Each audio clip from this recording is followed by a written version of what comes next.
Assalamualaikum warahmatullahi wabarakatuh.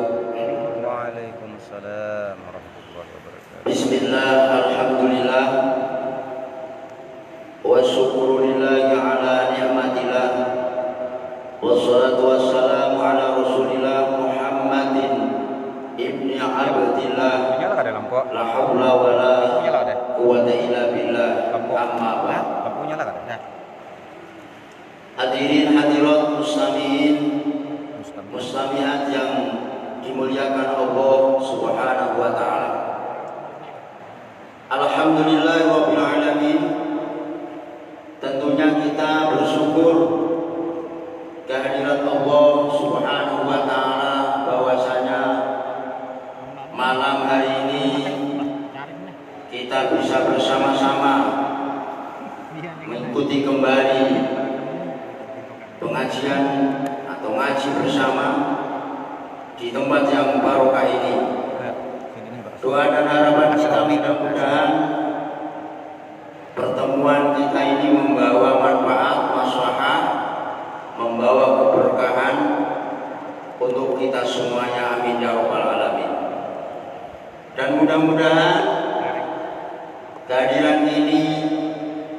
kehadiran kita ini adalah sebagai wujud rasa syukur kita kehadirat Allah Subhanahu wa taala untuk menyukuri kesehatan dan kesempatan. Jadi enaknya kalau dingin-dingin seperti ini, Panas.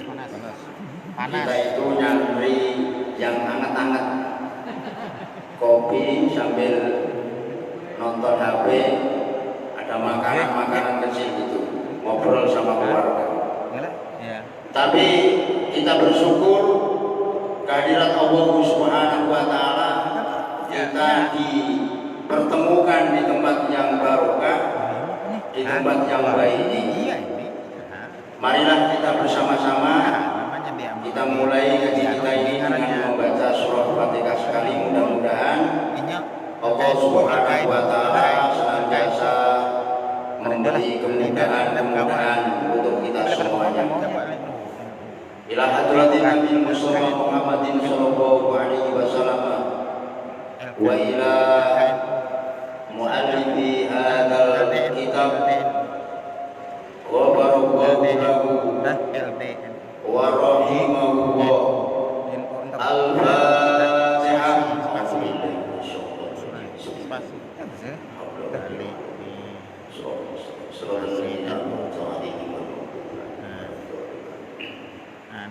Alhamdulillah, kita sampai kepada yaitu dua hadis sebagai pendahuluan.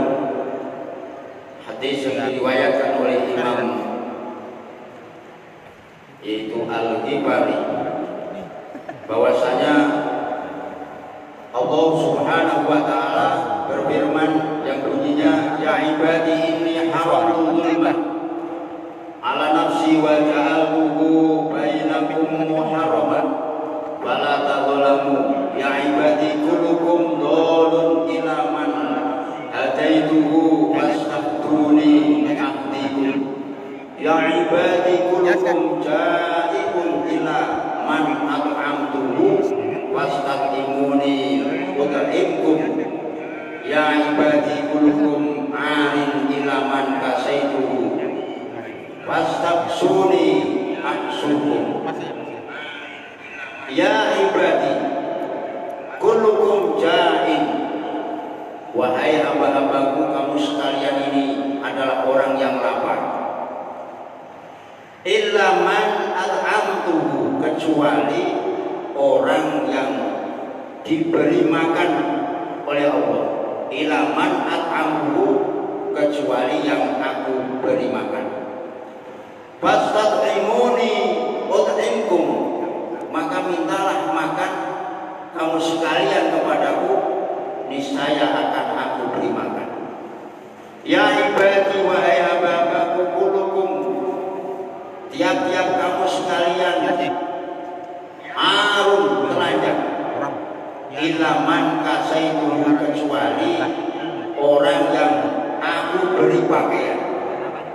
Fastaksuni, maka hendaknya kamu minta pakaian terhadapku, aksukum, maka niscaya akan aku beri pakaian. Jadi ini menunjukkan bahwasanya kita ini adalah ciptaan Allah yang lemah. Kita tergantung terhadap Allah Subhanahu wa Ta'ala. Hakikat kita ini adalah orang yang lapar, orang yang tidak berpakaian, telanjang. Kecuali orang-orang yang diberi pakaian, orang-orang yang diberi makan oleh Allah Subhanahu wa Ta'ala. Kok bisa seperti itu? Kita bisa berpakaian seperti ini, bahan dasarnya pakaian itu apa? Itu dari kapas, dari benang dari kapas. Nah, kapas itu hasil dari buah tumbuh-tumbuhan. Siapakah yang menumbuhkan tanaman yang bisa menghasilkan kapas itu? Ialah Allah Subhanahu wa Ta'ala. Kalau Allah Subhanahu wa Ta'ala tidak memberi kehidupan terhadap tanaman yang menghasilkan kapas, ya kan, berarti kita akan telanjang. Karena apa?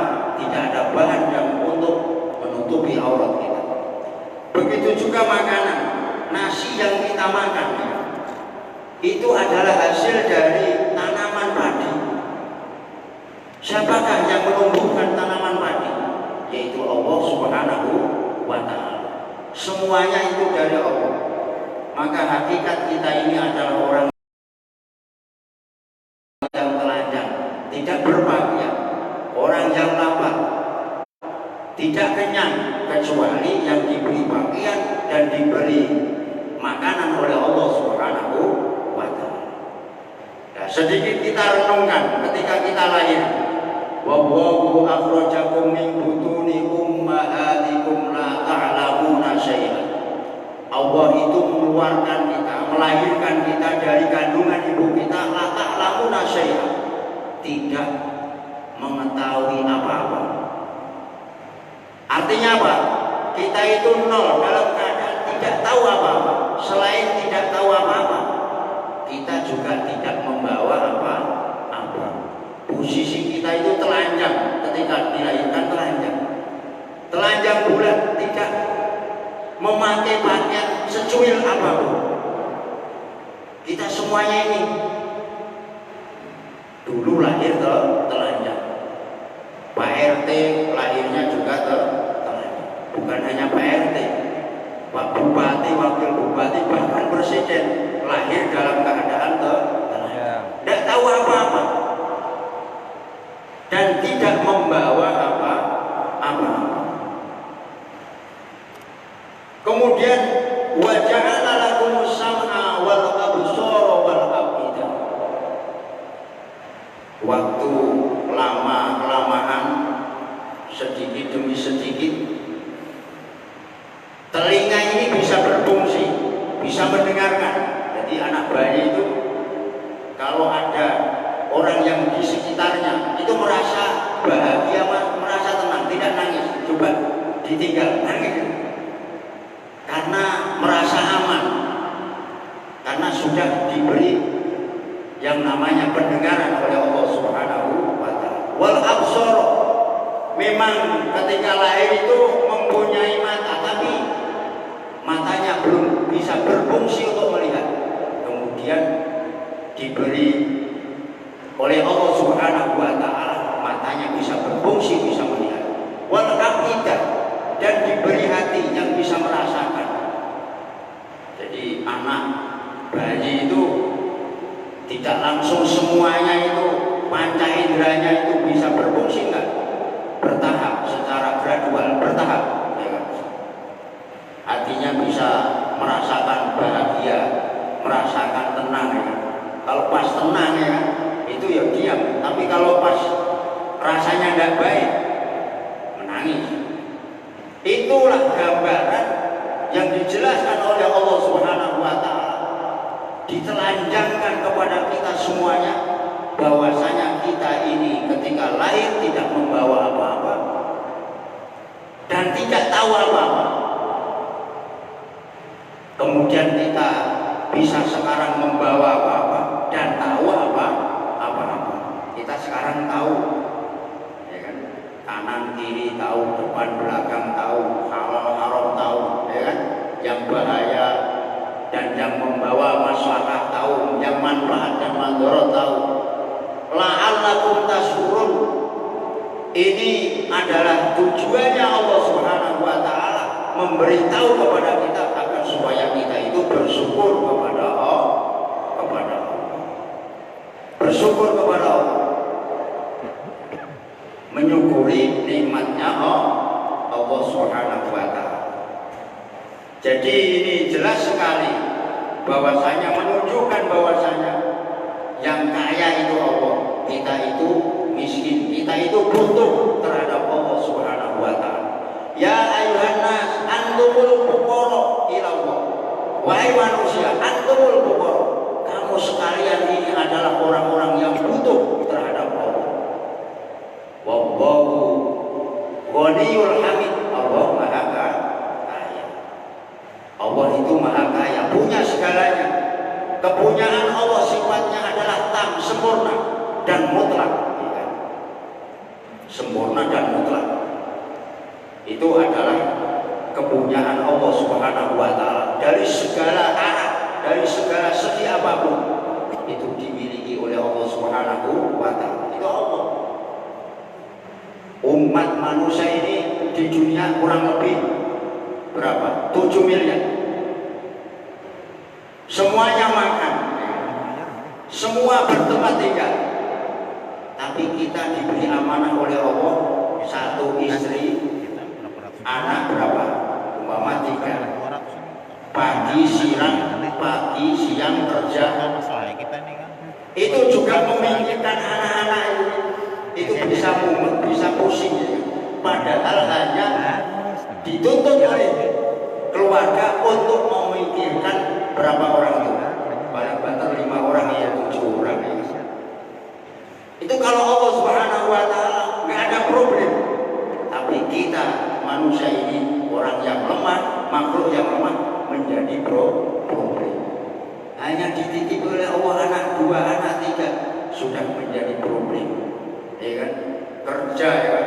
Pagi, sore, siang, malam, kaki dibuat kepala dibuat kaki. Karena apa? Untuk mencukupi keluarganya. Padahal keluarganya cuma berapa? Itu toh kalau sampai tidak mendapatkan yang diinginkan, sampai main segala cara dilakukan, ya kan? Tipu-tipu, ya kan? Kalau yang pedagang nipu timbangan, kalau yang pegawai ya istilahnya agak rem sedikit, sebenarnya sama. Korupsi itu sama dengan tipu-tipu dan lain sebagainya. Ini karena apa? Karena kita ini makhluk yang lemah. Ini harus kita akui, makanya tidak boleh sombong. Kalau kita tidak diberi makan oleh Allah, tidak diberi pakaian oleh Allah Subhanahu wa Ta'ala, sudah kita telanjang menjadi orang-orang yang lemah. Ya ibadi innakum tukhti'una bil-laili wan nahar. Ya ibadi, wahai hamba-hambaku, innakum sesungguhnya kamu sekalian tukhti'una bil-laili wan nahar. Kamu adalah biasanya melakukan kesalahan, baik itu di waktu malam maupun waktu siang. Wa ana aghfiru dzunuba jami'a. Aku adalah orang yang memberi ampun dosa-dosa.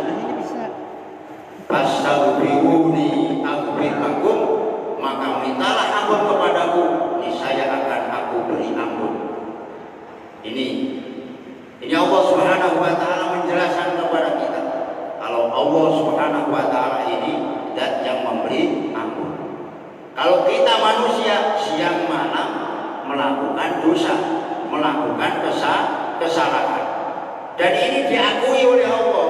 Kalau kita ini sering melakukan dosa, melakukan kesalahan, maka perintahnya Allah, fastaghfiruni, mintalah ampun kepadaku, aghfir lakum, niscaya akan aku beri ampunan.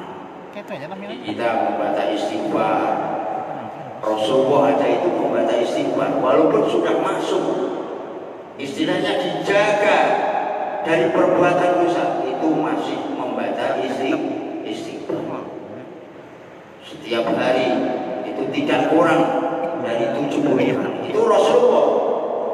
Nah kita yang sering dosa, ya, sering melakukan maksiat, tidak mau membaca istighfar.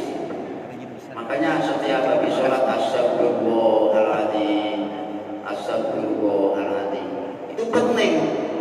Karena apa?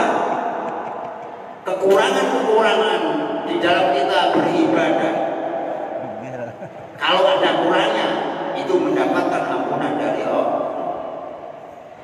Ketika Allahu Akbar, takbiratul ihram itu artinya apa? Takbir dimulainya dibatas, asalnya boleh menjadi nggak boleh. Allahu Akbar, ya.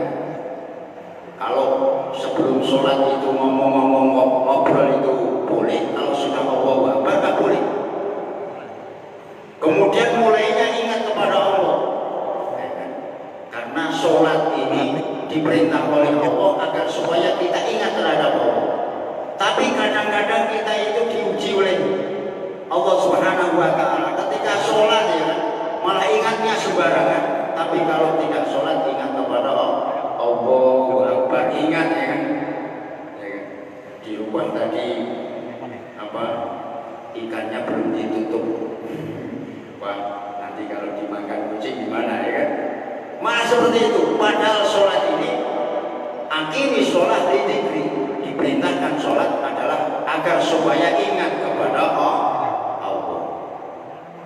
Makanya kita habis sholat membaca istighfar. Kekurangan-kekurangan itu mudah-mudahan diampuni oleh Allah. Ya ibadi wahai hamba-hambaku, innakum, sesungguhnya kamu sekalian, lan tablughu durri fatadurruni, kamu sekalian sekali-kali tidak akan bisa membahayakan terhadapku. Walan tablughu naf'i fatanfa'uni, dan tidak akan sekali-kali bisa memberi manfaat kepadamu. Ya ibadi wahai hamba-hambaku, lau anna awalakum, jikalau sesungguhnya orang-orang awal kamu sekalian, wa akhirakum, dan orang-orang akhir kamu sekalian, wa insakum majinnakum, dan manusia kamu sekalian dan jin kamu sekalian, kanu ala atqalbi rajulin wahidin minkum, seperti hanya orang satu yang lebih taat di antara kamu sekalian.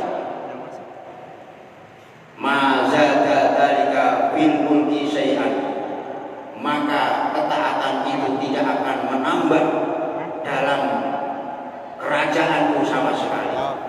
Ini jadi dikatakan oleh Allah Subhanahu wa Ta'ala, wahai hamba-hambaku, umpama orang-orang yang terdahulu, orang-orang yang akan datang dari sebangsa jin maupun manusia itu semuanya adalah baik-baik semua, ahli taat-taat semuanya, ahli ibadah semuanya, seperti orang yang ahli taat di antara kamu sekalian, semuanya seperti itu. Walaupun seperti itu, semuanya tidak akan bisa menambah apapun sedikit pun dalam kerajaan Allah Subhanahu wa Ta'ala. Jadi Allah tidak membutuhkan ibadah kita, kita yang membutuhkan ibadah untuk mendekatkan diri kepada Allah. Apakah bisa menambah Allah itu mulia kalau kita ibadah? Tidak sama sekali. Ya ibadi wahai hamba-hambaku, lau anna awalakum, jikalau sesungguhnya orang-orang awal kamu sekalian, wa akhirakum, dan akhir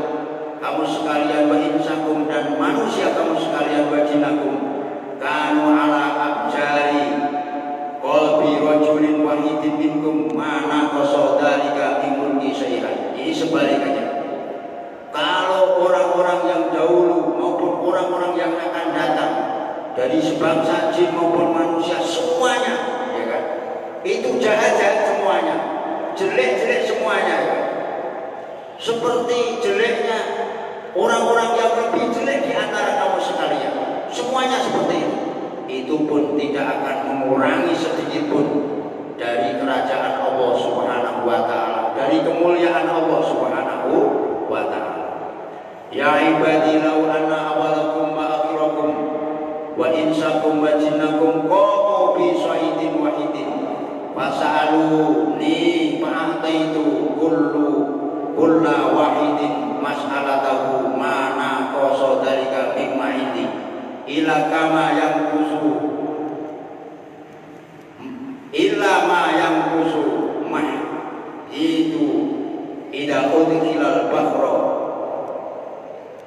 mikhyatu ida udkhilal bahra.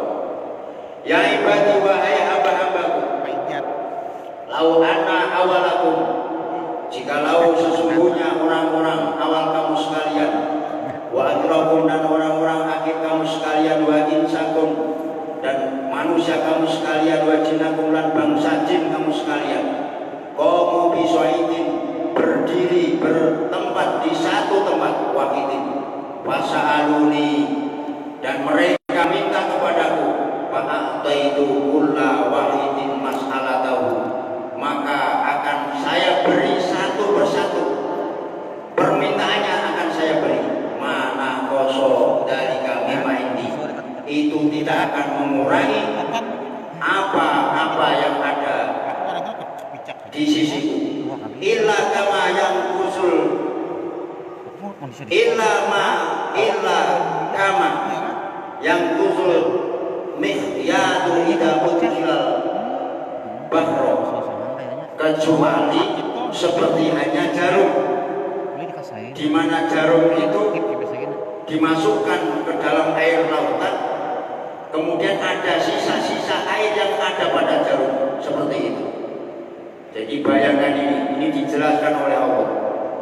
Umpama orang-orang dahulu maupun orang sekarang, dari bangsa jin maupun manusia itu berkumpul dalam satu tempat, semua meminta kepada Allah Subhanahu wa taala, permintaannya akan diberi oleh Allah satu persatu tanpa kecuali. Itu pun tidak mengurangi apa yang dimiliki oleh Allah Subhanahu wa taala, kecuali yang namanya dimintakan berarti kan kurang, tapi kekurangannya tersebut itu bagikan air yang melekat di dalam jarum, ya kan? Air yang melekat pada jarum, setelah jarum itu dimasukkan ke dalam air lautan, sedikit, ya kan? Sedikit, berkurangnya itu sedikit. Ini luar biasa yang dimiliki oleh Allah Subhanahu wa ta'ala. Ya ibadi wahai hamba-hambaku, innama hiya a'malukum uhsiha lakum. Amalmu itu ya amal itu milikmu. Uhsiha lakum summa uwabiyakum, akan saya hitung, setelah saya hitung akan saya balas. Paman wajada khairan falyahmadillah, wa man wajada ghaira dzalika fala yalumanna ila nafsahu. Barang siapa yang menemukan kebaikan, maka bersyukurlah kepada Allah. Barang siapa yang menemukan selain daripada itu, maka jangan cacat selain dirimu sendiri. Jadi nanti di hari kiamat, hari pembalasan, amal perbuatan ini akan diberikan kepada kita. Ini loh amalmu, catatannya itu diberikan kepada, ini amalmu. Ketika kita mendapatkan amal perbuatan itu baik, ya kita bersyukur, alhamdulillah. Tapi apabila kita dapati amal-amal catatan kita itu kok tidak baik, jangan menyalahkan orang lain, jangan menyalahkan siapa-siapa, salahkanlah dirimu sendiri. Jadi nanti akan dipertanggungjawabkan itu ya masing-masing. Karena kita masing-masing di antara kita itu mendapatkan taklif atau beban syariat. Beban syariat ini tidak bisa dipikul oleh golongan, tapi masing-masing. Ya ayyuhalladzina amanu dkhulu bisilmi kafah wa la tattabi'u khutuwati syaiton. Lafaz kafatan ini hal dari sahibul hal, dhamir yang ada pada lafaz udkhulu. Udkhulu, masuklah kamu sekalian, kamu sekalian bisilmi dalam agama Islam, kafatan secara totalitas. Jadi yang dimaksud di sini adalah yang mendapatkan taklif atau beban syariat itu adalah secara personal, secara person, bukan secara kelompok atau golongan. Dikira kalau sudah negara itu negara Islam, kemudian penduduknya semua nanti akan dimasukkan ke surga oleh Allah, dan seperti itu. Tetap yang dimintai pertanggungjawaban adalah secara personal. Maka kita ini kewajiban menjalankan syariat itu secara totalitas. Artinya apa? Baik itu secara akidah, secara baik itu akidah, ubudiyah, muamalah, munahakah, maupun masalah jinayah. Akidah kita akan dimintai bertanggungjawab. Akidah kita benar atau tidak? Keyakinan kita terhadap Allah, iman kita terhadap Allah benar atau tidak? Akan dimintai bertanggungjawaban di hadapan Allah. Masalah ubudiyah, ibadah, baik itu ibadah mahdhah maupun ghair mahdhah. Masalah muamalah, ini masalah sosial, ya. Baik itu masalah cara mencari rezeki, baik itu kita serawung dengan masyarakat, berkumpul, hidup di tengah-tengah masyarakat berbangsa dan bernegara, maupun masalah munahakah. Ini semua akan dimintai pertanggungjawaban di hadapan Allah, tetapi secara personal. In khairan fa khairun wa in syarran fa syarrun. Apabila perbuatan kita baik akan dibalas, fajazaa'uhu ya khairun. Kalau perbuatan baik, fajazaa'uhu khairun, akan dibalas baik. Wa in syarran fa syarrun, apabila jelek ya dibalas oleh Allah, akan dimintai pertanggungjawaban secara personal. Dan nanti nafsi-nafsi sudah tidak kenal anak istri, tidak kenal ya. La yanfa'u malun wala banun illa man atallaha biqalbin salim. Sudah enggak kenal. Keadaan sudah genting, keadaan sudah ruwet ya. Keadaan sudah luar biasa. Itu di hari kiamat. Nah ini makanya yang bisa menyelamatkan adalah amal ibadah kita masing-masing. Jadi kalau nanti di akhirat kita mendapatkan kebaikan, bersyukur kepada Allah. Kalau kita mendapatkan kejelekan-kejelekan dalam buku catatan kita, tentunya kita jangan menyalahkan kecuali terhadap diri kita masing-masing. Wal hadis susani, adapun hadis yang kedua, ajal bi al-alamah As-Sayyid Ahmad Mursabi Al-Misri ba'da ajal bi Sayyid Abdul Wahab bin Ahmad Farhat As-Syafi'i an masyayikhi musalsalan bil awaliyati ila Abdillah bin Amr bin As anin Nabi sallallahu alaihi wasallam annahu qala Rasulullah sallallahu alaihi wasallam bersabda, ar-rahimuna yarhamuhumur rahman tabaraka wa ta'ala irhamu man fil ardi yarhamkum man fis sama. Ini hadis yang kedua yang sebelum yaitu membicarakan masalah isi daripada kitab ini. Syekh Nawawi Al-Batani menyampaikan dua hadis ini. Ini hadis yang sangat agung dan mulia karena hadis ini adalah sangat bermakna bagi kita semuanya. Ar-rahimuna yarhamuhumur rahman.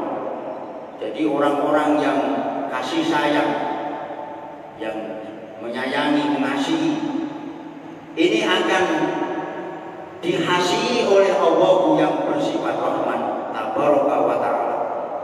Orang yang sering memberikan kasih sayang, tolong menolong terhadap orang lain, ini akan dibalas oleh Allah yang mempunyai sifat ar-rahman, mempunyai sifat kasih sayang yang mutlak, yang sempurna, yang tanpa batas.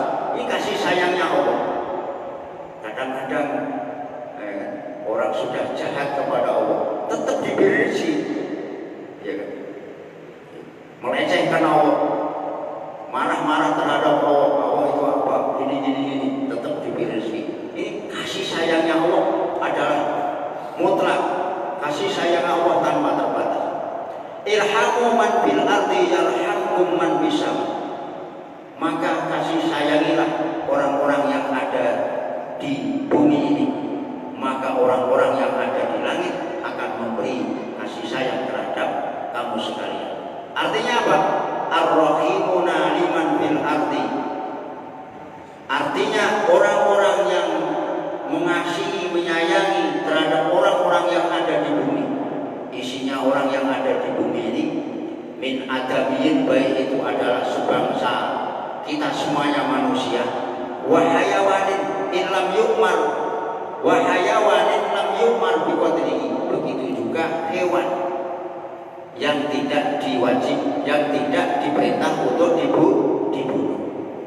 Jadi Allah Subhanahu wa ta'ala ini secara potensial itu menciptakan 3 makhluk, malaikat, manusia, dan hewan. Ini makhluknya Allah semuanya. Hewan itu ya makhluknya Allah. Makanya ada hewan yang tidak boleh dibunuh, maupun hewan yang boleh dibunuh. Kita harus berbuat baik terhadap hewan.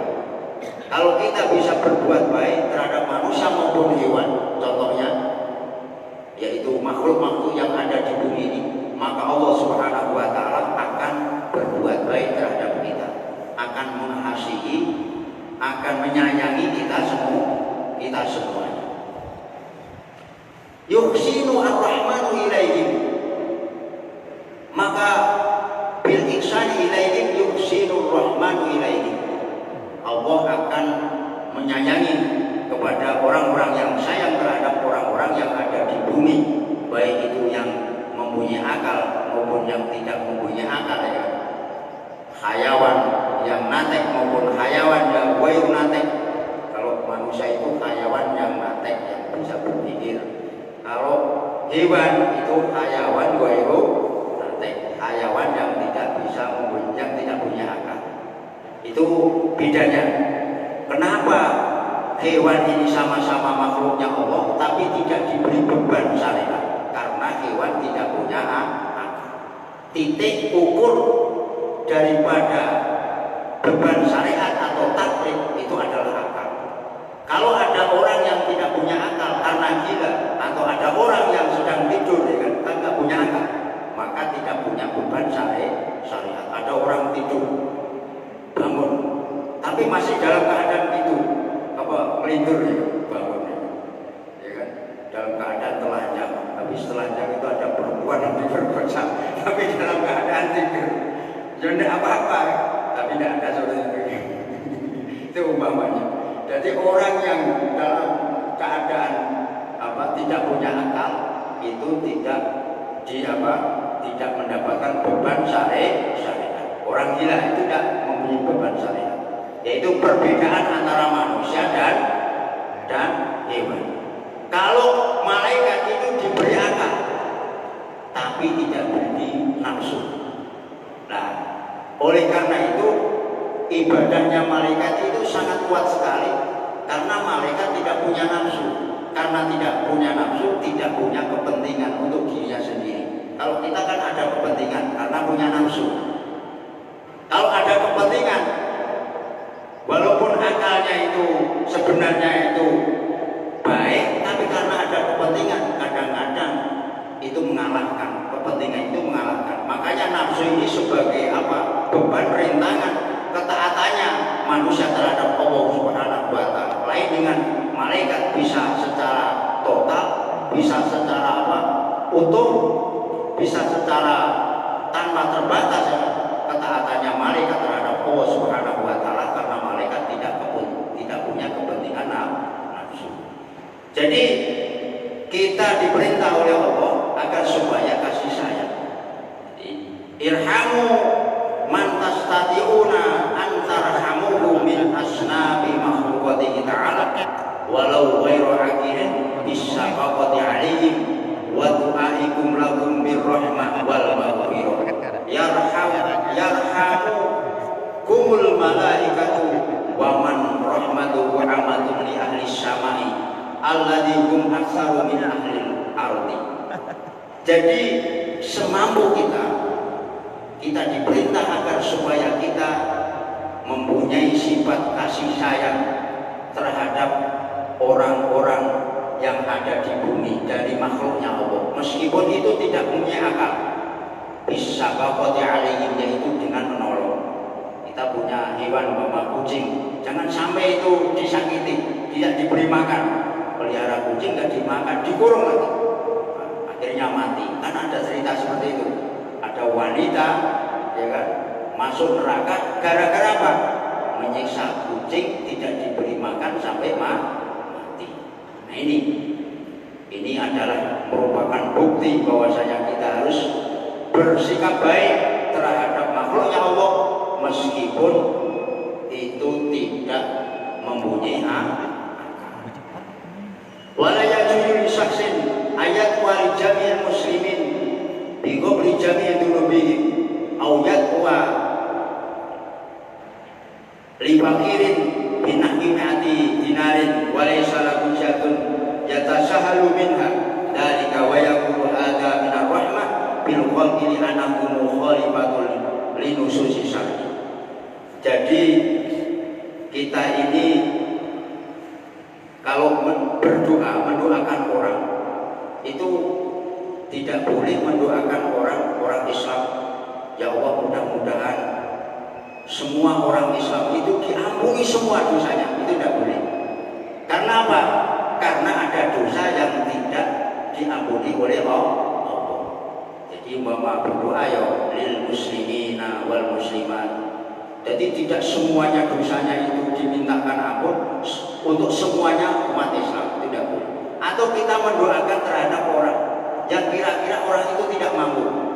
Mama, ya Allah mudah-mudahan Pak ini bisa mendapatkan uang 1 miliar. Tidak boleh mendoakan seperti itu. Karena apa? Dikarenakan kalau orang tersebut itu umpama orang pemulung, didoakan seperti itu.